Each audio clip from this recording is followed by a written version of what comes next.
Nick and Leslie talking holiday cheer. Hallmark movies, cozy nights, and a festive review today. Hey, grab a seat and a sweet treat, cozy up, push play. Movie cheers, what you'll hear this Hallmark movie day. 2 days ago, Leslie and I watched Our Holiday Story. We did. So let's play that trailer and chat about it. Yeah.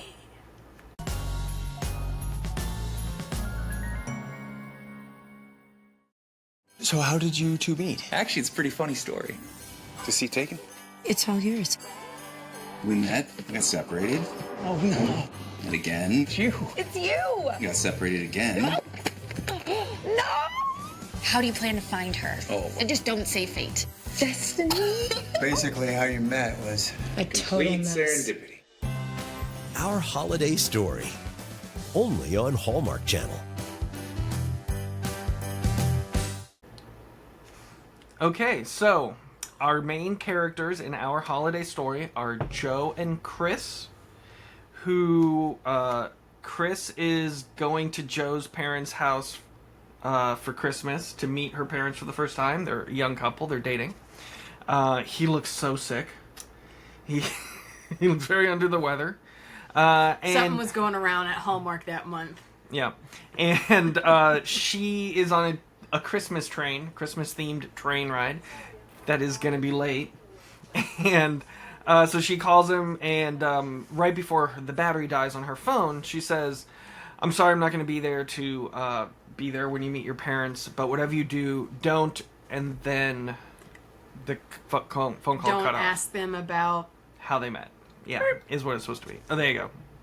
And so he then proceeds to meet Dave and Nell. Or is it Gabe? And I've already lost it. Smell? No. Anyways, not yet. But at this point, they're Dave and Nell. And so he asks, "How did you two meet?" And then the movie is the story of them meeting. Which, I gotta say, as an overall thing, I liked the story of them meeting. That was cute. It was fun. Yeah, it was. I don't think that we needed this whole narrative trick of it being inside another story. But that's the hallmark of it. That's how they had to wrap the bow all together and bring it... But I think the story in itself of Dave and Nell meeting was strong enough to be its own film. I didn't care about Joe and Chris, or their chemistry, or their drama, which gets absurd towards the end. Oh, that part, no, I didn't care, but we didn't need that. That was childish. Yeah. And a little preview for this. I've decided that I'm going to start a new thing that I'm calling the chemistry-o-meter. Chemistry-o-meter. Yeah. So, all right, let's go with the plot. So, go through some notes. Do you have anything at the top you want to bring up before we start going down our notes? Not off the top of my head. Okay. New ideas with fruitcake. Oh. Yeah. Who knew? They, Dave and Nell, when they're telling the story of how they met, it was on that same Christmas train that Joe is getting stuck on. And it was over a conversation about... the annual ugly Christmas sweater contest. No. But this was the first time they were doing it. Yes, Yeah. I'm sorry. It was the inaugural Yes. ugly Christmas sweater parade thing. Yeah. And so they ended up chatting over their love for this specific brand of fruitcake. And they talk about the different ways that they prepare it. And I remember Dave puts it in a mug, drizzled with eggnog on top. Soaked in eggnog. And what was Nell's thing? You heat it up with chocolate chips. Okay.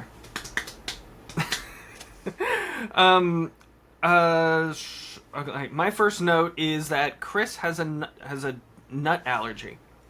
So he brought carrot cake, and then she served it. Sorry, not carrot cake. The fruit cake. And then Joe's mom, Nell, serves it, and he's like, "Oh no, I can't. I'm deathly allergic to nuts." So I thought that would be a plot point at some point in the movie, but no, doesn't come back. It was just weird. And it's like, if you're so allergic to nuts, are you able to carry a fruitcake around with you for hours? I still don't understand allergies. It was weird. The idea of a Christmas train was very silly. Very It's just a cute. commuter train from question mark to Connecticut, I guess. I don't know. I have no idea where someone is in the beginning and where they're ending up at the end. It's all very unclear, except that Dave's last name is Ammer and the town is named Ammer, right? Yeah. So he owns the town? Right. The town is named after his ancestors. I've reached the point where a little bit of the Christmas movies are starting to blur. Yeah, so we did watch 2 movies, and we're going to be reviewing them back to back. So we're trying hard to remember what was what. In the story of Dave and Nell meeting each other, the train gets stuck for a bit. He sees through the window that place that they were talking about that makes fruitcake. Freddos. I think it was Fredos. Fredos. Yeah. So he's like, I'm gonna pop off the train quickly.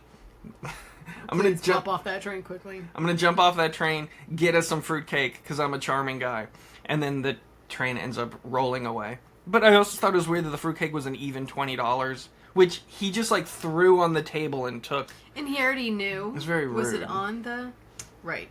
I don't know. You used to hand money to someone, It's that or if white you're man. Japan, put it on the tray and slide the tray. But he Yeah. just throws the 20, grabs the thing, and as he's outside, he sees the train going away. Just throwing that white man. He's like, privilege "Oh, I around. never got her number," and they also gave each other fake names. So, and that kind of becomes the premise of the movie, or their storyline, is that they keep running into each other, and then things pull them apart. And We can call it maybe like the Hallmark 3, where Yes. it takes like 3 times for something to happen. It took him like 3 times to finally one of them to get the other's phone number Yes. to contact.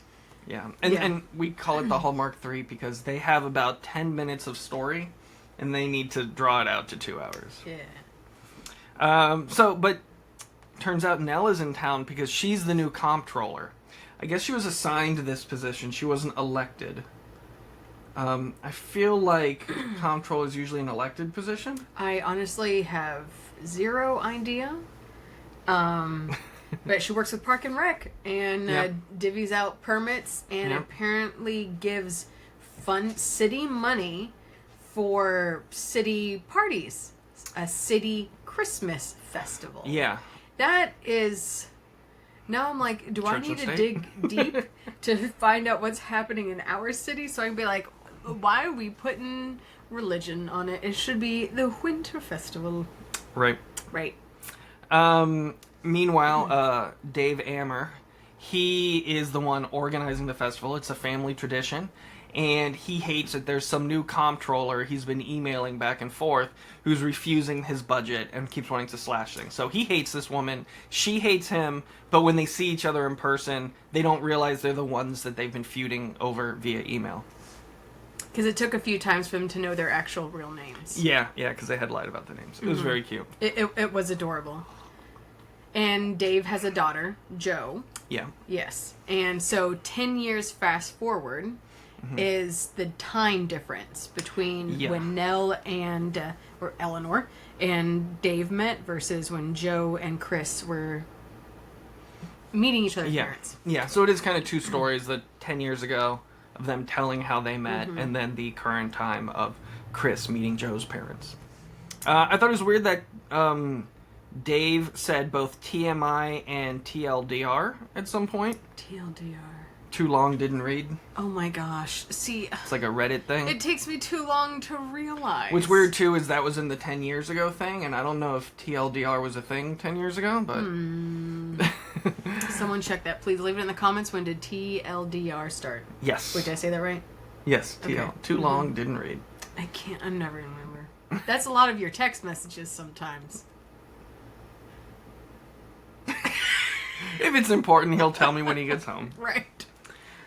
He was divorced. I thought that was interesting. No dead mom here. Divorced, very active co-parenting going on. Yeah. Yeah. Yeah, And it the mom sounds was like nice. everyone is over dad not like thinking things through and just like doing things on the whim and being really optimistic on everything and positive outlook when they're like, be realistic. I've noticed that's a theme in Hallmark movies. They often want to have a man who is whimsical and in touch with his emotions, and a woman who's too by the books. And I feel like that is subtly telling women that they need to be emotional and just trust in the man that things will work out. We don't need men to tell us what to do, and we don't need to be protected. Now that comes like another question: are these Hallmark movies written by men or women? Anyways, yeah, we've discussed that, and I think one of the first two ones. Yeah. Anyway, I think we talked about the age of the writers of these movies. yes, we have the generation. Whoever made a character say TMI and TLDR, I feel like they just learned that from their kids and they put it in the script. Right. Because nobody says that in. I guess people did say TMI. Well, I mean, it's like, I feel like you could appropriately say like vibes or energy, but maybe not skittily Nick. I don't know what the kids are saying these days, so I can't give an example. I know not skittily. There's something like that. Yeah, it's like skibbity. Skibbity. Anyway.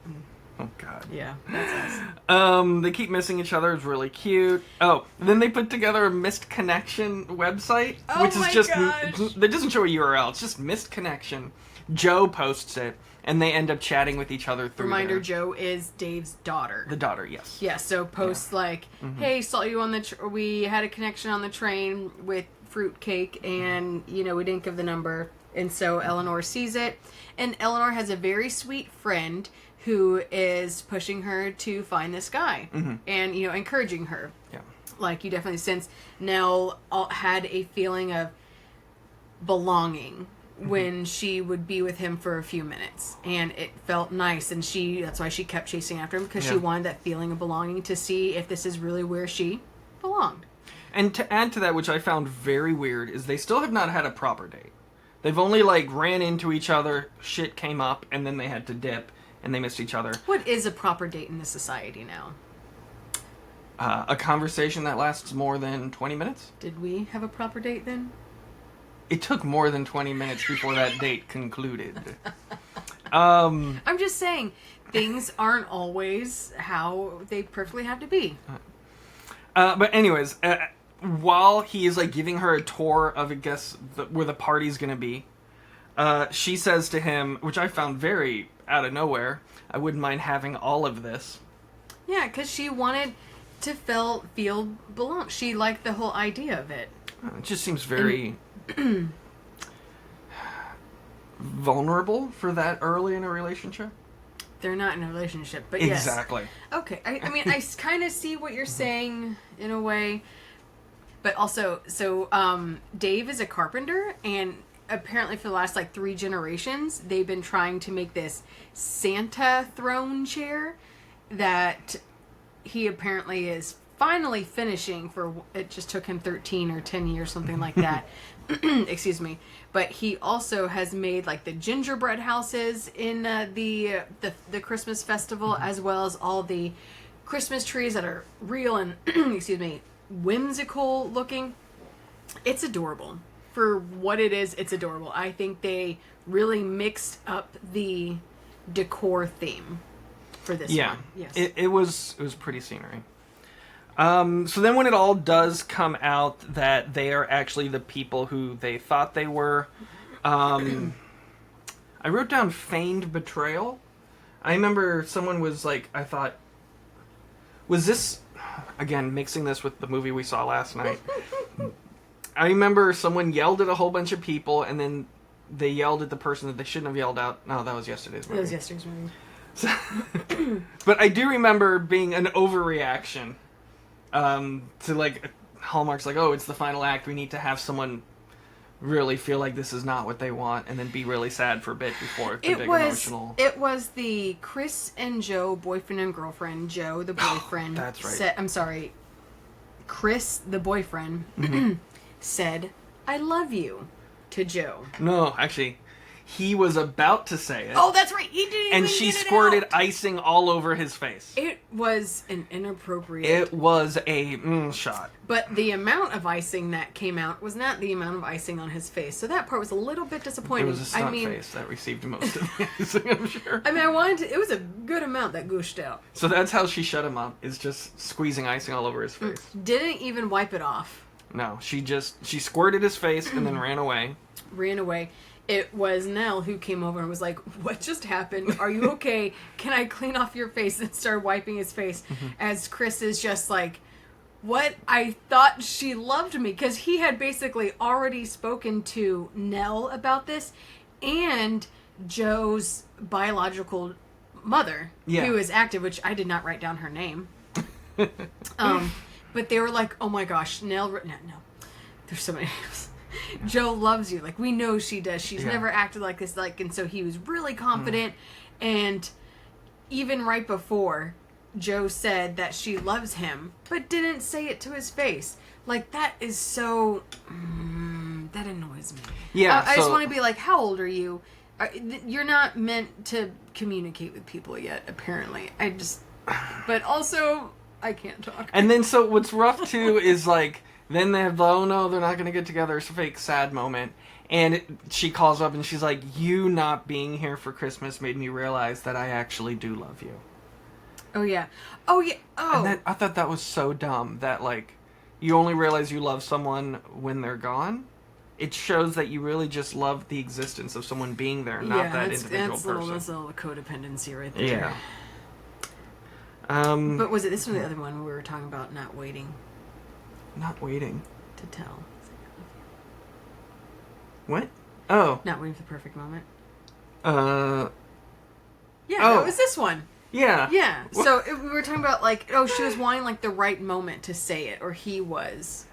But it's also, we were talking about, just don't wait for the right moment. Just if you feel like to say I love you, don't wait for the perfect moment. Yeah. Like some people. Yeah. It's a side note. Yeah. Okay. Back in the day, when Nicholas and I were dating, come to find, I was like, you know what? He was gone. Yeah, you were gone. You were in Miami. You were visiting family or whatever, and it might have been Thanksgiving. Thanksgiving? No, not that early. Christmas? I don't remember. You were gone. And I was like, I miss this man so much. And yeah, I love him. And then so I decided to not wait. And I decided to say it over the phone. And I said, I love you. And then he says, do you think it's too soon? And I'm like, excuse me. And I'm like, all right. See how you feel. So we ended that conversation. So I loved her, but I didn't say it because I was planning on baking her a big cookie when I got back that had it written on it. I, unfortunately, got very upset and took it out on my Yui Boom speaker. It got damaged. Yeah. And so, yes, because of that, just say it, don't make it into a moment. And yes, I did get a very beautiful Sex in the City, I love you cookie. But it was fantastic, but I lost my speaker. Wasn't that a Friends cookie? Oh my god, I'm getting my New York sitcoms mixed up. I wrote down wet kisses. It was a very wet kiss between that was an Joe and Chris. Intense smooch. They had been practicing off stage. Oh, and I wrote down a line that I think both annoyed us. And you continued the tradition so Joe could do the same. So someone was like giving Dave props for like pulling off this party. Oh, yeah, for also finally, I'm sorry. Yeah. Finishing and the they're like, oh, and you did such a great job. You continued the tradition, so now you continued the tradition. So now Joe can do the same. So now it's become her responsibility. Forcing the daughter to take on the Christmas festival tradition of like planning and everything like that. No. What was it like we like to say? Tradition is peer pressure from the dead. Yeah.